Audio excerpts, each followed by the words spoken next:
दोस्तों नमस्कार। आशा है कि आप अच्छे होंगे।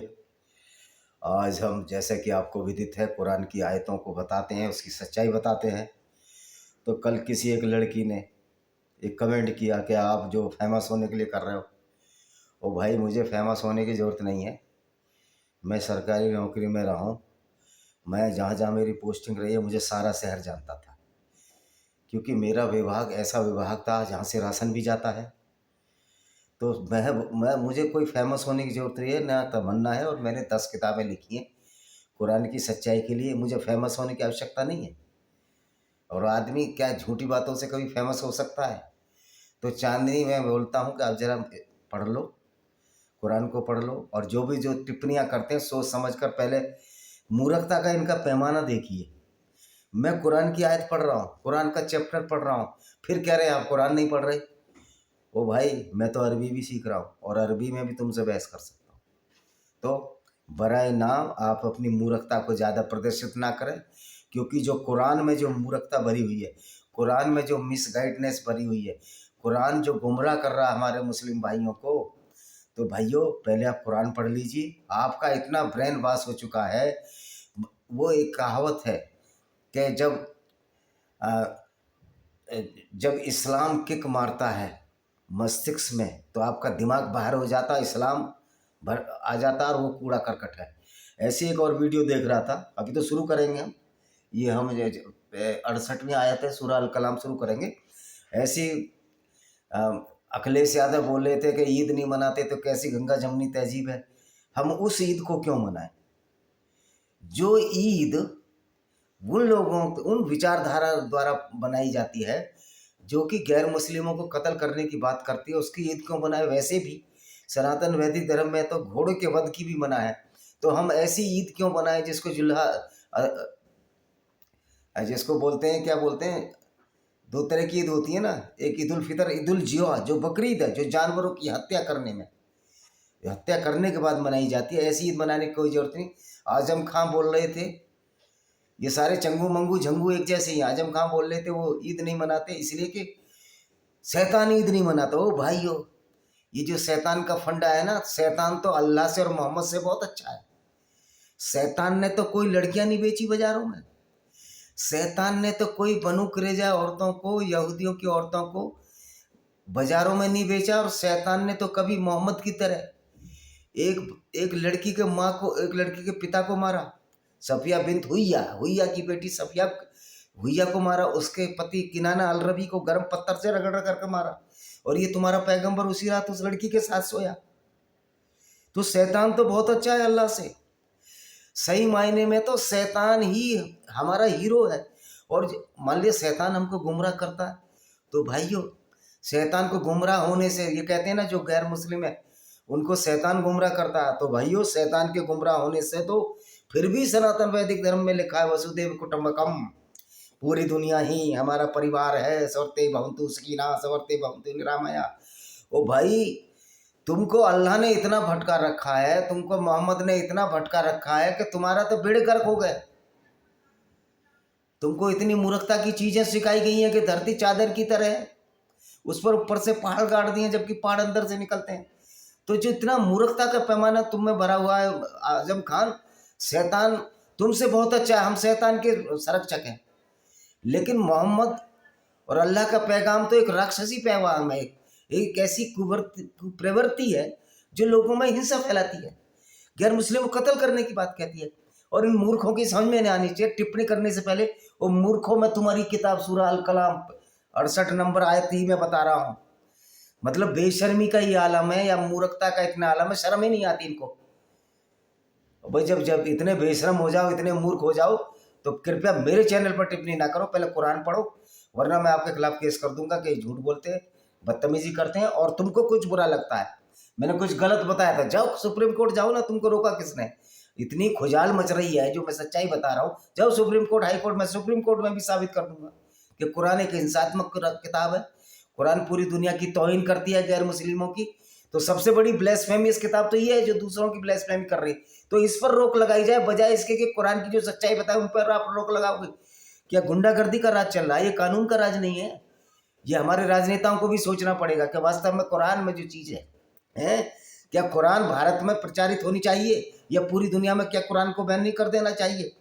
या फिर इन आयतों को रेक्टिफाइड करो, सुधार करो? पर ये कहते हैं ये तो अल्लाह का पैगाम है। तो अल्लाह का पैगाम में कितनी गलतियां हैं।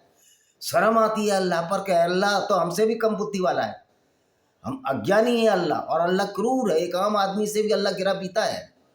तो आइए शुरू करते हैं। सूरा अल कलाम है ये कुरान नूर और सफ़त की लेखनी है, कलम और जिसे वो लिखते हैं। तो अर्थात कुरान जिसे उतारने के बाद ही नबी सल्लल्लाहु अलैहि वसल्लम मोहम्मद साहब लेखकों से लिखवाते थे। जैसे कि सूरा आयत आती थी, लेखक कलम और चमड़े और झिल्लियों के साथ उपस्थित हो जाते थे ताकि पूरे संसार के मनुष्यों को कुरान अपने वास्तविक रूप में पहुंच सके और सदा के लिए सुरक्षित हो जाए। क्योंकि जब आप सल्लल्लाहु अलैहि वसल्लम मोहम्मद के पश्चात कोई नबी और पुस्तक नहीं आएगी। अब ये मोहम्मद ने खुद डिक्लेयर कर दिया कि ना तो कोई पुस्तक आएगी ना नबी आएगा। ओ भैया, यही पुस्तक बहुत है दुनिया की बर्बादी के लिए।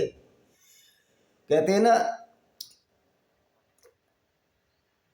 एक ही खौफ काफी है। यहाँ तो हर साख को उल्लू बैठे, यहाँ तो हर जो कुरान की ज्यादातर जो आयतें हैं उसमें सारे में कत्ल गारत की बात कही है। हर साख पर उल्लू बैठे हैं, अंजाम गुलिस्ता क्या होगा।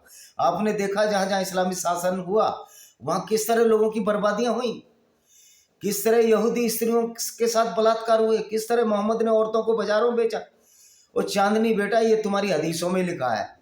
तुम ताऊ जी कह रही हो ना मुझे, तो चांदनी बेटा ये तुम्हारी हदीसों में ही लिखा है, जिसमें मोहम्मद साहब ने अब 600-700 यहूदी बनु करेजे कबीले को अटैक करके उनकी औरतों को लूटा और बाजारों में बेच दिया। ये सीरत रसूलुल्लाह जो इब्ने इसाक ने लिखी है, 83वां अध्याय 465 पेज पर है। सही बुखारी सही मुस्लिम में भी नेट पर उंगलियां मारोगे तो सब मिल जाएगा। तो तुम देखो तुम्हारे दूसरों की तरफ उंगली मत उठाओ। तुम्हारे घर शीशे के हैं, तुम पहले अपनी पोटी धो, दूसरों के गंदे वस्त्र मत धो, नहीं तो 5 उंगली तुम्हारी तरफ उठेंगी। और ये मार्गदर्शन के लिए पुस्तक है, इसीलिए सुरक्षित कर दिया गया है। यह किसी विशेषता किसी भी आकाशीय ग्रंथ को प्राप्त नहीं है। पहली बात तो ये आकाशीय ग्रंथ होता ही नहीं है, और ये सुरक्षित कर दिया। बहुत बढ़िया किताब सुरक्षित की है ना, जिसमें लूटपाट, कत्लो गारत, बलात्कार और हिंसा, ऐसी किताब को तो नष्ट करने की आवश्यकता थी। ये तो मुसलमान भाइयों को खुद सोचना है कि हमें करना क्या है अब। अच्छा जी, अब ये क्या कहती है, अब शुरू करते हैं। नहीं है आप और अपने पालनहार के अनुग्रह से पागल, तथा निश्चय प्रतिफल बदला है उनके लिए अनंत, तथा निश्चय ही आप बड़े सुशील है। तो आप देख लें कि वो काफिर भी देख लेंगे कि पागल कौन है। अब ये कह रहे हैं, ये बोंगी मारी इसने, चवल मारी यानी गप्प मारी। कह रहे वो बड़ा सुशील है। अब ये अल्लाह सुशील है, सुशील वाले फिल्म है। ये अल्लाह की तो नाक पे गुस्सा रखा रहता है। गैर मुस्लिमों को कत्ल करने का आदेश अगर कोई इस्लाम छोड़ दे, यानी कि जिसको कि मुलहिद कहते हैं या मुर्तिद कहते हैं, मुर्तिद कहते हैं जिसको, उसको कत्ल करने का आदेश। आप इस्लाम में जा सकते, इस्लाम में बाहर नहीं आ सकते। तो इस्लाम का जो पैगंबर था वो डरा हुआ था उस जमाने में। साइकोलॉजिकल प्रेशर था मोहम्मद साहब के ऊपर कि मेरी जो विचारधारा ज़्यादा चलने वाली नहीं है, इसलिए खुद ही अपनी आयतों में बोलते कि लोग बुराई करेंगे मेरी। भाई बुराई नहीं कर रहे, तुम्हारी सच्चाई बता रहे हैं। तो आप बात वास्तव में आपका पालनहार अधिक जानता है उसे जो कुपथ पर हो गया और उसकी राह से, वही अधिक जानता है जो सीधी राह पर है। देखिए अल्लाह जो है, ये 7वें आयत है, अल्लाह सीधी राह नहीं जानता। अल्लाह तो टेढ़ी राह दिखाता है, मुसलमानों को बर्बाद करता है, उनको भड़काता है गैर मुस्लिमों के खिलाफ। अल्लाह उन दूसरों की औरतों से बलात्कार करना सिखाता है। अल्लाह तो क्रिमिनल, अपराधी बनाता है। कुरान की शिक्षा ही मुसलमानों को अपराधी बनाती है। और जितने भी अरशद मदनी, महमूद मदनी जी कहते हैं हम तो कुरान की, इस्लाम की पढ़ाई होती है, वो ही तो पढ़ाई तो आतंकवाद है। वही कुरान में वही तो पढ़ाते हैं जो यहाँ लिखा हुआ है। अगली आयत पढ़ते हैं। अब ये कह रहे कुफत हो गया। कुफत तो अल्लाह करवाता है मुसलमानों को, तो आप बात ना माने झुटलाने वालों की। अब ये बताओ, अल्लाह कह रहा है कि उनकी बात ना माने झुटलाने वालों को। झुटला, जिनको तुम झूठा बोल रहे हो ना, वो तुमको सही बता रहे हैं कि अल्लाह अज्ञानी है, उसको कुछ मालूम नहीं है। अगर अल्लाह को मालूम होता कि अल्लाह ने दुनिया बनाई, पृथ्वी बनाई, तो ये कुरान में आयत क्यों है कि पृथ्वी स्थिर है और सूरज उसके चारों तरफ घूमता है। यानी अल्लाह की बुद्धि का आलम तो देखिए, बुद्धि का पैमाना तो देखिए। दुनिया बनाने का दावा करने वाले को ये ही नहीं पता कि धरती घूमती है या नहीं घूमती। ये मैं बार बार बताता रहता हूँ। और बात ना माने, क्यों ना बात माने? इन आयतों में किसी विशेष काफिर की दशा का वर्णन नहीं, बल्कि काफिरों के प्रमुखों के नैतिक पतन का वर्णन है। अच्छा ये बताओ, सबसे ज्यादा नैतिक पतन मुसलमानों का हुआ तो कुरान की वजह से हुआ है। कुरान की वजह से दूसरों की औरतों को लूट के उनके साथ बलात्कार करने लगे। जब इस्लाम शुरू हुआ, कुरान की वजह से ही हिंदू स्त्रियों के साथ जल जौहर किया, जल अग्नि जौहर किया। इसीलिए किया कि इस्लाम में व्यवस्था है कि आप गैर मुस्लिम की औरतों को लूट कर उनके साथ बलात्कार, लौंडी, रखेल, मादी बनाकर उनको बाजारों में बेच सकते हो। ये बात समझ में नहीं आई। ये कुरान से अच्छी शिक्षा दे रही है, उल्टी शिक्षा दे रही है। व्यंग करने वाला चुगलियां खाता फिरता है, भलाई से रोकने वाला अत्याचारी बड़ा पापी है। जो व्यंग करने वाला है, चुगलियां खाता फिरता है, जो चुगलियां करता है, वो भाई हम तो व्यंग कर रहे हैं, सामने कोई चुगली नहीं खा रही। तुम्हारी किताब है, ये तुम्हारी किताब चुगली खा रही है। तुम्हारी किताब बता रही है कि मोहम्मद साहब अच्छे व्यक्ति नहीं थे। तुम्हारी किताब बता रही है कि मानवता के खिलाफ एक किताब है। सैटनिक वर्सेस में क्या है? कुरान की उन आयतों का जिक्र है, सूरा है उसका नाम सूरा अल काफ है शायद। सैटनिक वर्सेस में उन आयतों का जिक्र है जो मोहम्मद साहब ने अपने मुंह से बोल दी। 3 देवियों की पूजा करो, अल्लाह तल मन्नात अल उज्जा की, क्योंकि मोहम्मद साहब पर प्रेशर पड़ने लगा। लेकिन जब ये ताकत में आगे कह रहा है वो मेरे ऊपर शैतान हावी था। वो शैतान हावी था। अल उज्जा देवियों की पूजा करने से तो किसी का कत्ल नहीं हो रहा था जो मक्का में पूजी जाती थी। कत्ल तो जब शुरू हुए जब शैतान आपके ऊपर से उतर गया। यानी कि शैतान से भी ज्यादा खतरनाक तो मोहम्मद और मोहम्मद की विचारधारा और इस्लाम का अल्लाह है। तो अल्लाह को और मोहम्मद को फिर पूजने का मतलब नहीं। गैर मुस्लिम क्यों इज्जत करें तुम्हारे पैगंबर की? क्यों करें तुम्हारे अल्लाह की जो कातिल है? घमंडी है। इसके पश्चात वर्ण संकर हैं, कह रहे वर्ण संकर हैं वो सारे। वो वर्ण संकर तो तुमने ही यहाँ बनाए। जब मुगलों के अटैक हुए, तुर्कों के अटैक हुए, हमारे हिंदू पुरखे नानी दादियों के साथ बलात्कार हुए और उससे जो अवैध संतान हुई, आज हिंदुस्तान, पाकिस्तान और बांग्लादेश में भरमार है। तो वर्ण संकर तो तुमने बनाए। ये वर्ण संकर को गलत मान रहे हो तो वर्ण संकर बनाने वाले भी तुम ही हो। इसलिए कि वह धन और पुत्रों वाला है। जब पढ़ी जाती है उस पर हमारी आयतें तो कहता है पूर्वजों की कल्पित गाता है। वो कह रहे जिस पर धन है वो नहीं मानता, ऐसा कुछ नहीं है। पूर्वजों कल्पित गाथा तो है ही। जो कुरान में चीजें हैं बाइबल में से ली हैं, और बाइबल की चीजें यहूदियों की धर्म पुस्तक ओल्ड टेस्टामेंट से ली है, और यहूदी की ओल्ड टेस्टामेंट रोमन्स से और ग्रीक से जो दंत कथाएं चलती आ रही वही है। एक दंत कथा है कि एक कुत्ता, 9 आदमी थे, एक उनका कुत्ता, एक ऐसी दंत कथा है। वो कुरान में भी, हदीसों में भी आई है। निसंदेह हमने शीघ्र ही हम दाग लगा देंगे उनकी सूंड पर, अर्थात नाक पर। अब जब वो ऊंचा रखना, सूंड बोल रहे, बताओ, मतलब जैसे घोड़ों के दाग लगे। निसंदेह हमने उन्हें परीक्षा में डाला, जिस प्रकार बाघ वालों को परीक्षा में डाला था जब उन्होंने शपथ ली तो अवश्य तोड़ देंगे। कह रहा जी एक उनका एक बाघ था मक्का वालों का, तो हमने तो इनको जो उसमें डाला है, तो परीक्षा में डाला है कि वो अल्लाह को मानते हैं। और इंशाल्लाह यदि अल्लाह ने नहीं कहा, और फिर गया एक बात पर, कुछ चक्र अपने पालनहार की ओर से सोए हुए थे, तो इंशाल्लाह यदि अल्लाह ने नहीं कहा, अल्लाह ने चाहा नहीं कहा, उन्होंने ये नहीं बोला इंशाल्लाह, करे हम अल्लाह को मानते ही नहीं जो वहाँ के लोग थे। फिर क्या हुआ?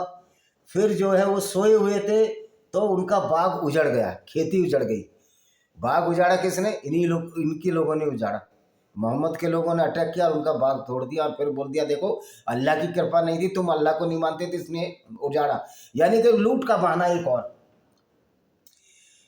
अब वो एक दूसरे को पुकारने लगे भोर की तड़के, चलो अपनी खेतियों पे यदि फल तोड़ते हैं। फिर वे चल दिए आपस में चुपके चुपके बात करते हुए कि कदापि न आने पाई उस बाग के भीतर आज तुम्हारे पास कोई निर्धन, और प्रात ही पहुंच के वो फल तोड़ सकेंगे।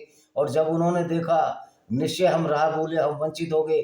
उनमें से एक पिछले भाई ने कहा, बीच वाले ने, क्या मैंने तुमसे नहीं कहा था तुम अल्लाह की पवित्रता का वर्णन क्यों नहीं करते? वे कहने लगे पवित्र है हमारा पालनहार, वास्तव में हम ही अत्याचारी थे।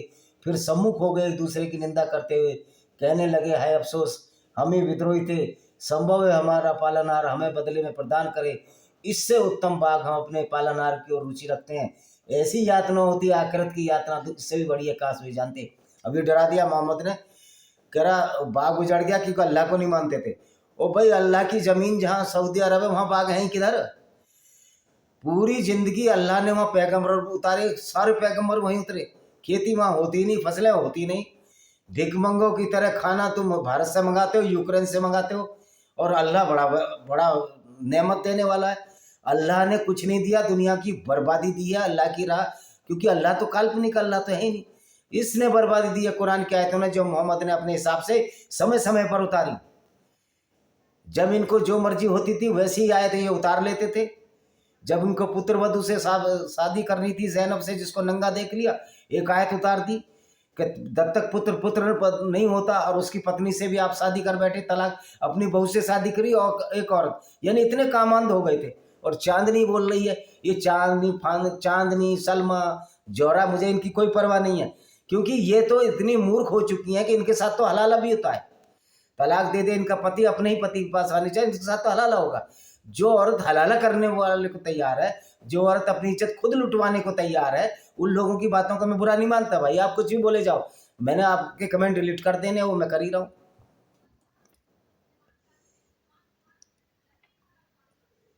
निसंदेह सदाचारियों के लिए उनके पालनहार के पास सुखों के सरव है।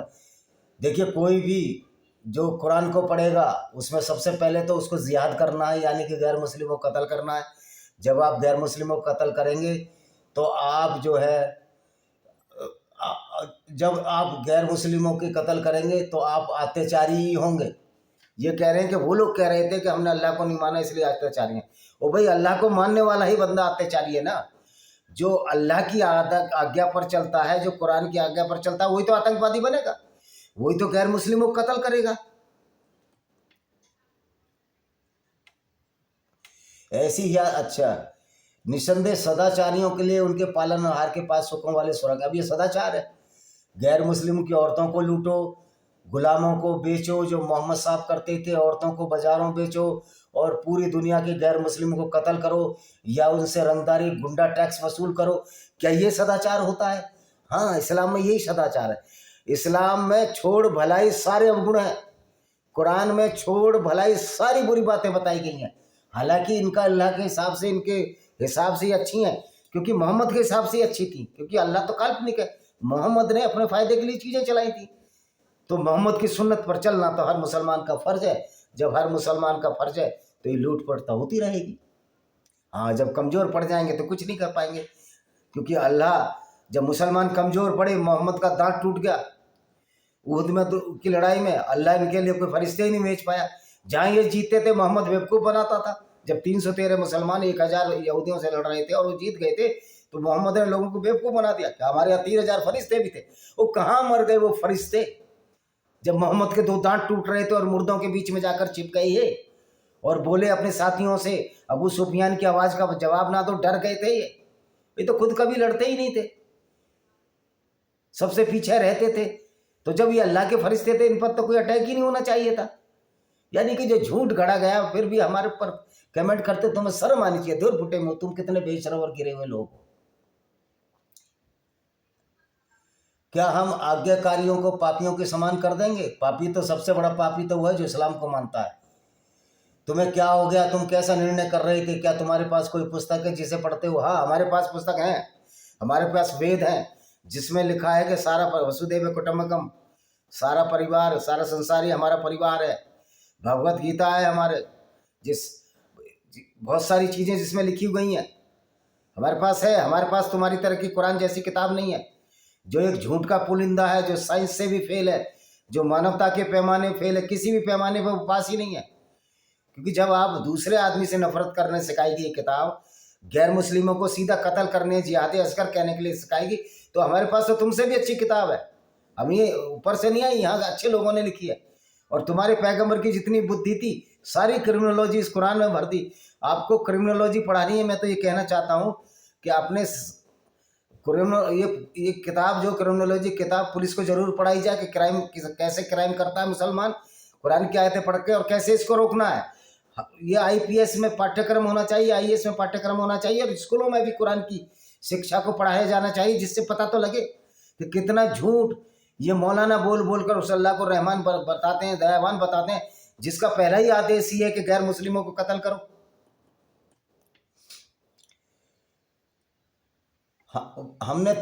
तुमने हमसे शर्तें ले रखी हैं जो प्रलय तक जाएंगी, परंतु तुम्हें वही मिलेगा जिसका निर्णय करेगा। वो कोई शर्त नहीं ले रखी हमने कोई शर्त नहीं ली। हम तो मानते ही नहीं कि ये अल्लाह है। आप पूछिए इनकी कौन जमानत लेता है।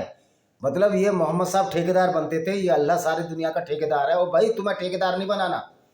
जिस मूर्ख अल्लाह को ये नहीं पता कि धरती चपटी नहीं है, चादर की तरह भी फैली नहीं है, बल्कि गोल है और घूमती है, लेकिन अल्लाह कहता है कि पृथ्वी स्थिर है, सूर्य चारों तरफ घूमता है। ऐसे मूर्ख अल्लाह को हमें नहीं बनाना साझीदार तुम्हारे। जिस दिन पिंडली खोल दी जाएंगी, बुलाए जाएंगे सजदा करने के, तो जल्दी सजदा नहीं करेंगे।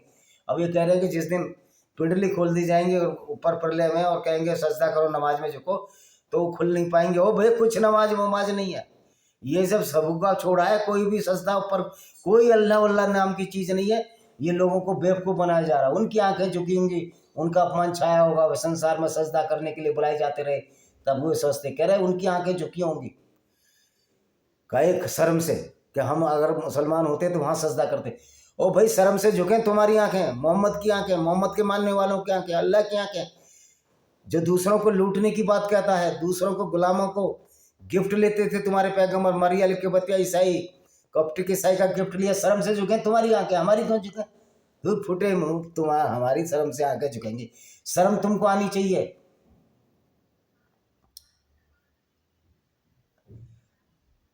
अतः आप छोड़ दें मुझे, उन्हें जो झुठला रहे हैं इस बात को, कुरान को हम धीरे धीरे खींच लाएंगे। इस प्रकार उन्हें ज्ञान कर हम धीरे धीरे खींच लाएंगे बुरे परिणाम की ओर। और तुम्हारी कोई औकात नहीं है अल्लाह मियाँ, तुम मूर्खों के सरदार हो, तुम अपराधियों के सरदार हो। तो क्या आप मांग कर रहे हैं किसी परमार्थ की, वो बोझ से दबे जा रहे हैं, या उनके पास गैब का ज्ञान है जिसे वो लिख रहे हैं? तो लोहे महफूज सुरक्षित पुस्तक उनके अधिकार में, इसलिए आपकी आज्ञा पालन नहीं करते, उसी से ज्ञान प्राप्त कर। तो आप धैर्य रखें अपने पालनहार के निर्णय तक, न हो जाए मछली वालों के समान जब उसने पुकारा वैसे पूर्ण था। इसका अभिप्राय यूनुस अलैहिस्सलाम है, जिसको मछली ने निगल लिया था। वो मछली ने आदमी को निगल लिया, ये हो सकता है। और यदि ना पालेती उसे उसके पालनहार की तरफ फेंक दिया जाता, बाजार में बुरी दशा में होता। फिर चुन लिया उसके पालनहार ने और बना दिया सदाचारियों में से नूह। कौन सा? यूनुस। ऐसा लगता है जो काफिर हो गए वे अवश्य फिसला देंगे अपनी आंखों से घूर कर, जब वे सुनते थे कुरान को, कि वे अवश्य पागल है। जबकि ये कुरान तो बस एक शिक्षा है पूरी संसार वासियों के। इसमें बताया कि कुरान केवल अरबों के लिए, संसार के सभी देशों और जातियों की शिक्षा के लिए। मतलब झूठ बोलने का एक पैगाना है। अगर ये कुरान पूरी दुनिया के लिए है तो पूरी दुनिया इस कुरान को क्यों मानेगी? भाई मैं तो हिंदू हूँ या नास्तिक हूँ या जो भी समझो, मैं तो नहीं मानूंगा कि मैं दूसरों को कत्ल करता फिरूं इस आधार पर कि वो मेरी बात नहीं मानते, या मैं दूसरों की औरतों को लूट कर बाजारों बेच दूं जैसे तुम्हारा पैगंबर किया करता था। मैं तो नहीं मानूंगा उस बात को। और फिर कुरान कह रहे सबके लिए, अगर ये शिक्षा आती तो बहुत बुरी शिक्षा है। फिर तुम्हारे कुरान में एक अरबी में आयत है कि मैंने किताबी अरबी में इसलिए उतारी कि ये जिससे तुम इसे समझ सको। तो कुरान तो अरबी वालों के लिए, ये कौन सा नया तुमने अनुवाद कर दिया? अगर पूरी कुरान को मैं भी मानूं या पूरी दुनिया माने तो लुटेरी, आतंकवादी और कातिल बन जाएगी। कुरान को मानने वाले क्या करते हैं आप तो देख ही थे। तो भाई हम कुरान को क्यों माने? कुरान का एक भी कारण बता दीजिए कि हम कुरान को क्यों माने। कुरान में कहीं लिखा है किसी गैर मुस्लिम के, हिंदू, ईसाई, यहूदियों के लिए कोई अच्छी बात लिखी हो तो बताओ। यहूदियों के लिए तो कुरान कहती है कि यहूदी वो है जो बंदर है वो पिछले जन्म में यहूदी थे। तो हमें कुरान मानने का तो कोई कारण नजर नहीं आता। हमें भाई अपराधी नहीं बनना, हमें कुरान पढ़कर क्राइम नहीं करने, हमें अपराधी नहीं बनने, क्योंकि तो बहुत बड़ा अपराध शास्त्र है गैर मुस्लिमों के लिए। आशा है कि ये वीडियो पसंद आएगा। मेरी किताब खरीदे, ब्लेंडर ऑफ ब्लेस्फेमी, जिसमें कुरान की आयतों का हवाला है, लेमेंट ऑफ सिंजार भाई विजय कुमार पाल, जिसमें कुरान की आयतों का हवाला है, और नौ और अन्य पुस्तकें हैं, जौर है, लॉस्ट पैराडाइज, कश्मीर है। ये सारी अमेजन, फ्लिपकार्ट पर उपलब्ध है। इसी के साथ मैं इस वीडियो को विराम देता हूँ। वंदे मातरम, जय हिंद, आपका दिन शुभ हो।